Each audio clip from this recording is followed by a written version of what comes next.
नमस्कार, news makers में आपका स्वागत। मैं हूं प्रकाश हिंदुस्तानी।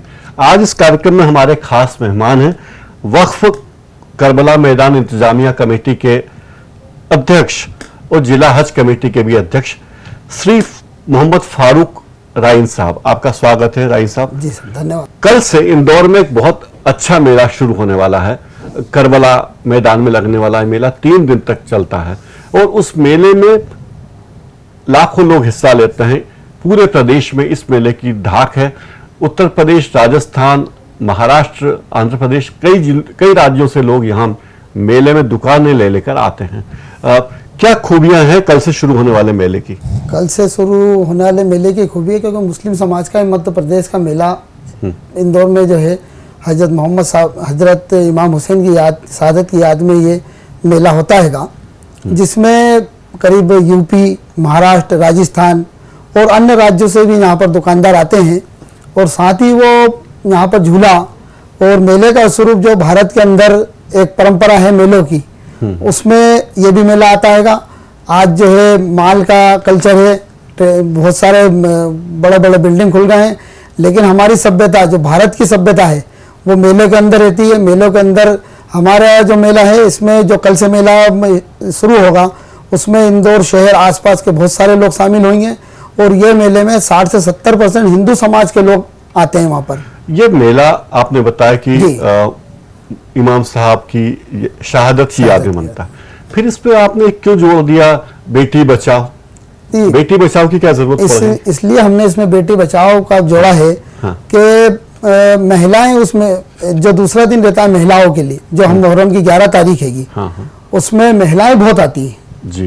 तो महिलाएं वहां पर आती हैं, तो हम उसका संदेश देना चाहते हैं महिलाओं में भी कि एक बेटी बचाने का मध्य प्रदेश के मुख्यमंत्री जी ने बेटी बचाओ अभियान चला रखा है, तो उससे हम इसलिए जोड़ना चाहते हैं कि महिलाएं जागरूक हों उसमें। क्या मुस्लिम समाज के अलावा अन्य समाज की महिलाएं भी आती हैं? हिंदू समाज की काफी महिलाएं आती हैं। 50% अगर मुस्लिम समाज है तो 50% हिंदू समाज है वहाँ। दोनों समाज वहां पर मिलकर आते हैं और यही एक मेले की एकता वाली बात हैगी कि यहाँ पर हिंदू और मुस्लिम दोनों आते हैं और अपनी मन्नतें मनाते हैं।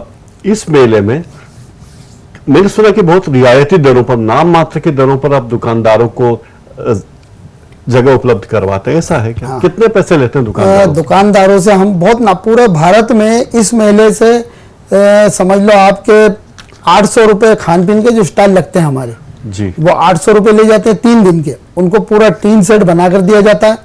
दूसरा जो कटलरी की दुकानें आती हैं उसके हम लेते हैं 700 रुपये, जिसमें उनको भी हम 3 दिन का रहते हैं पूरे 700 रुपये, और उनको भी दुकान बना के देते हैं। और 3 दिन के 700 रुपये? 3 दिन के 700। और इसमें उनको बिजली, टीन सेट सब शामिल? हाँ, सब शामिल रहता है उसमें। अधिकतर दुकानें किसकी होती हैं वहाँ? मतलब किस तरह की चीजें होती हैं वहाँ? अधिकतर दुकानें वहाँ पर कटलरी की, मीना बाजार एक सजाया जाता है जो महिलाओं के लिए होता है। अच्छा। जहाँ पर महिलाओं के लिए बच्चों के खेल खिलौने हैं, महिलाओं का सामान है, उसमें भी हम जो है महिलाओं को प्राथमिकता देते हैं। उसमें पूरी महिला झुंड रहता है वो, और उसमें हम सिर्फ फैमिली के साथ जो है जेंट्स को जाने देते हैं, अन्यथा लड़के या कोई उनको जो है शोधों को जाने की इजाजत नहीं रहती है। महिलाओं के साथ में जेंट्स अगर फैमिली वाले होंगे वही आएंगे उसमें। अच्छा, ये मीना बाजार कहलाता। और इस मेले में जाने के लिए कोई टिकट वगैरह है? नहीं, कुछ भी नहीं, कोई टिकट। इस बार मैंने सुना है कि आपने दुकानों की संख्या कम कर दी और सड़क की चौड़ाई बढ़ा दी, ऐसा क्यों? ऐसा इसलिए कि शहर बढ़ गया। पहले लोग कम थे, कम लोग आते थे, आज शहर बहुत बढ़ गया। उसको देखते हुए हमने करीब पूरी दुकानों में 25% का कमी करी है। और रोड बढ़ा दिया। छोटा हो गया इससे तो आपका? नहीं, छोटा तो नहीं हुआ। हाँ। लेकिन जो दुकानें थी उनको हमने सीमित कर दी, और जो रोड थे जैसे 20 फीट का रोड था तो उसको 30 फीट का कर दिया। हाँ। अगर कोई 10 फीट का रोड था तो उसको सीधे 20 फीट का कर दिया। मतलब मेले की अंदरूनी सड़क की अंदरूनी गलियां आपने चौड़ी कर दी ताकि आराम से आवाजाही हो सके, ज्यादा लोग आए तो भी आराम से जा सके। प्रशासन का सहयोग कैसा रहा? प्रशासन का इस बार का बहुत बढ़िया सहयोग है हमें। प्रशासन बहुत सहयोग दे रहा है हमें, और हमने जो सोचा नहीं था वो प्रशासन वैसा हमें सहयोग मिल रहा है। अच्छा, आमतौर पर लोग डरते हैं मेले ठेले में जाने में। कई बार उसी इलाके में महाआरती का आयोजन होता था, तो क्या लगता है आपको नहीं कुछ भी नहीं, महाआरती वाले महाआरती करेंगे मंगलवार को। इस बार भी जो है 27 तारीख का मंगलवार आ रहा है, वो आरती करेंगे। इधर मेला चलता रहेगा और आरती होती रहेगी। ये तो हमारी पुरानी परंपरा है, कोई उसमें वो नहीं है, सब बढ़िया से निपटेगा। मेला भी हमारा है, आरती भी हाँ, हमारी। आरती भी हमारी, दोनों चीज हमारी। जी। इस मेले की बात करें, इस मेले में आकर्षण का केंद्र क्या है? कोई व्यक्ति जो आमतौर पर मेले ठेले में नहीं जाता, क्यों मेला देखने आए? नहीं, आकर्षण का केंद्र की बात आपने ये है। बताया मीना बाजार है, इसके अलावा मैंने सुना झूले भी बहुत सारे हैं। हाँ, बहुत सारे झूले, अ, झूले भी बहुत सारे आए हुए हैं। हाँ। राजस्थान का झूला, महाराष्ट्र का झूला, सब अलग अलग राज्य से भी झूले आए हुए हैं। यहाँ के भी हमारे लोकल झूले हैं, बच्चों के जो छोटे झूले आते हैं वो भी हैं। इन झूलों में झूलते वक्त हमेशा सेफ्टी मेजर लेने पड़ते हैं, सुरक्षा के कुछ, वो भी हमने पूरा वो जब सुरक्षा का ध्यान रखा गया है। पूरा ध्यान रखा गया है। कल जब मेला शुरू होगा उससे एक दिन पहले हम माननीय कमिश्नर साहब के वहाँ हमने एक वो लगाई है, एप्लीकेशन लगाई है कि आपकी तरफ से भी इसमें चेकिंग हो जाए। दूसरा, झूले जो लगाते हैं जिनका ठेका होता है, उनसे जब तक हम जो है झूले चालू नहीं करने देंगे जब तक हम संतुष्ट नहीं हो जाए।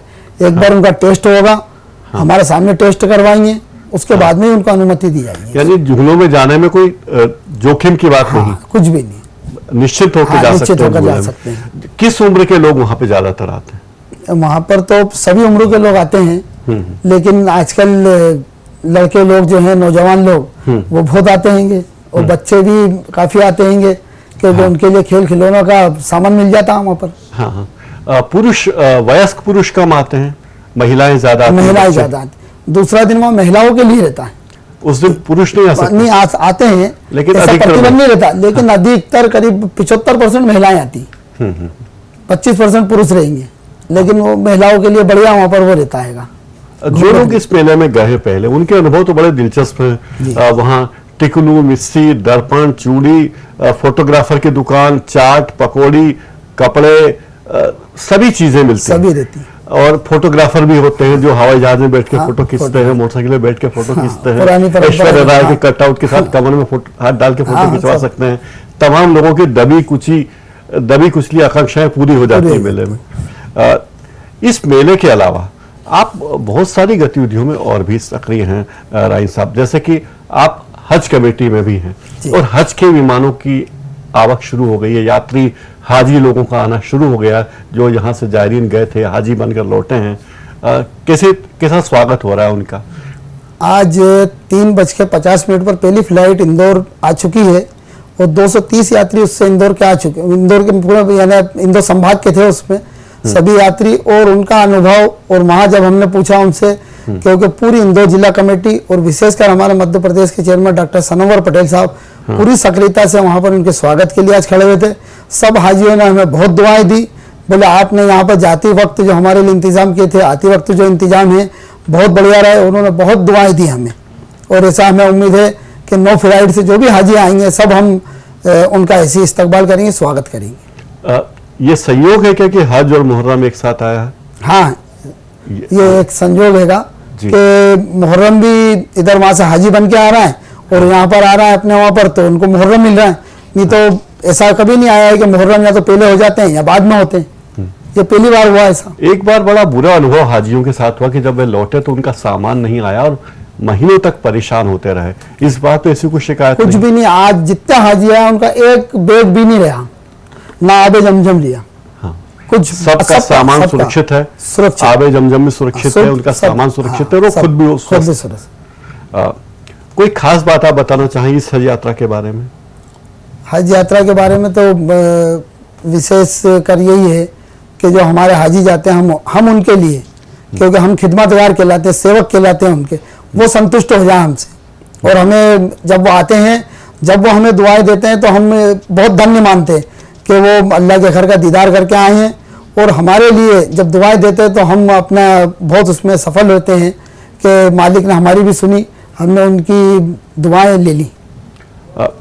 आप रुस्तम इंदौर भी रहे हैं, कुश्तियां भी आपने लड़ी है, लड़वाते भी हैं, दंगल भी करवाते हैं। इंदौर पे कुश्ती का आयोजन कराते हैं क्या मेले में आप? नहीं, मेले में तो नहीं करवाते हैं। हाँ। लेकिन हम मेरे फादर क्योंकि प्रसिद्ध पहलवान थे हाजी मुन्नू इक्का पहलवान, तो उन्हीं के मार्गदर्शन में हमने ही पहलवानी करी है और 88 में रुस्तम इंदौर रहा हूँ।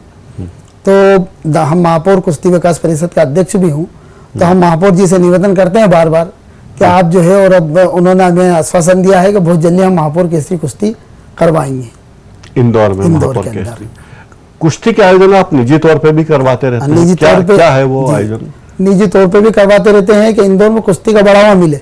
मध्य प्रदेश के अंदर इंदौर कुश्ती का गढ़ था कुछ समय पहले पुराने, लेकिन क्या है कि धीरे धीरे ये कुश्ती कला जो है खत्म होती जा रही थी। लेकिन अभी काफ़ी संगठन आए हैं, और सबसे बड़ी बात जो सुशील कुमार जी ने मेडल जीते हैं ओलंपिक के अंदर, तो उससे बहुत बढ़ावा मिला है कुश्ती को। और हम भी चाहते हैं कि ये जो माँ अहिल्या की पुरानी परंपरा है कुश्ती की, ये जीवित रहे। हमारा इंदौर जिसका नाम है कुश्ती के अंदर, वो फले फूले। ये हमारी एक बहुत वो है उम्मीद है कि हम इसमें सफल रहें। इंदौर में भले ही मॉडल निकले हों, फिल्मी कलाकार निकले हों, तरह तरह के लोग, विभिन्न क्षेत्रों में जाने वाले लोग हों, लेकिन पहलवानों का इंदौर में अपना दबदबा रहा है। आपके प्रिय पहलवान कौन है इंदौर के? इंदौर के मेरे प्रिय पहलवान जो हैं रुस्तम शांति। मैंने कुश्ती तो नहीं देखी, लेकिन उनके बारे में सुना है कि रुस्तम मध्य प्रदेश और मध्य भारत जो रहे हैं बुद्धा सिंह पहलवान जी, वो काफ़ी उनका सुना हैगा। मैंने कुश्ती तो नहीं देख पाया, लेकिन उनका सुन के ही मैंने अपना, हमारे आदर से हैं वो, और वो बहुत बढ़िया पहलवान रहे हैं, वो हमारे प्रिय पहलवान हैं। मोहम्मद फारूक राइन साहब हमारे स्टूडियो आए, आपने हमें इतनी अच्छी अच्छी बातें बताई। ये बताइए, इस मेले में कोई व्यक्ति क्यों जाए? आपने जो मेला लगाया, वापस हम करबला मेले की बात करते हैं, कोई इंदौर का नागरिक उस मेले में क्या देखने के लिए जाए? भाई हम इंदौर में क्यों देखने आए, वो वहाँ पर इंदौर की जो एकता है, हिंदू मुस्लिम एकता, जो लोगों, जो इंदौर के असामाजिक तत्व हैं जो कुछ परसेंट के अंदर रहेंगे, वो वहाँ पर ये देखने आए कि इंदौर के अंदर ये पुरानी परंपरा बरसों की 1857 से मेला भरा रहा है वहाँ पर। ये देखने आए वहाँ पर कि ये कैसी व्यवस्था रहती है वहाँ पर, कैसे हिंदू मुस्लिम आते हैं। जो मुस्लिम समाज तो आता है, लेकिन उसके साथ में हमारी जो माँ बहनें हिंदू महिलाएं आती हैं, वो कैसे वहाँ पर अपना सिर झुकाकर मान मन्नतें पूरी करती हैं, अपने बच्चों को लाती हैं, तोलती हैं, ताजिए बनाती हैं, अखाड़े लाती हैं, बुर्रा के लेते हैं। तो ये देखना आना चाहिए वहाँ पर पूरे शहर के लोगों को कि ये हमारी एक एकता की बहुत बड़ी मिसाल है वहाँ पर। क्या आप मानते हैं कि मान्यता मानने से मुराद पूरी होती है? हाँ बिल्कुल होती, बिल्कुल। उससे कई ऐसी भी हैं कि इमाम हुसैन के उसके अंदर अपने बच्चे की अगर 5 साल से तबीयत खराब हो रही है, बोलती है बाबा अगर मैं ये बच्चा जो है, मैं फकीरी एक वो रहता है कि इनको सबसे चंदा करके इसको मैं आपके कपड़े पहनाऊंगी अगर ये अच्छा नहीं हुआ। तो बहुत सारी ऐसी महिलाएं आती हैं वहाँ पर, हिंदू मुस्लिम दोनों आती हैं कि भैया ये हमारा बच्चा अच्छा हो गया, 5 साल बिल्कुल बीमार नहीं लिया, तो हमने बाबा को गिर में रखा था, ये बाबा के पास में आप दो। आज ये हमारी एक सुंदर भाई हैं, वो मेरे से कहने लगी अभी हाल जब आपका आर्यागा में, तो मैं उनको पैसे दे के आया। बोले भैया वो तुम्हारा भाई जो है बाबा के वहाँ गिर में है, आज खत्म हो रहा है, तो मुझे दो। तो ये हमारी सुंदर भाई हमारा वहाँ आरती करती है मंगलवार की जी। तो एकता की मिसाल हाँ, है। एकता की मिसाल। तो इंदौर के लोगों से ही अपील आप करना चाहेंगे कि इंदौर में एकता की मिसाल देखना चाहें तो करबला में लगने वाले, करबला मैदान में लगने वाले मेले में जाएं और देखें कि इंदौर में लोग किस तरह मिलजुल कर रहते हैं।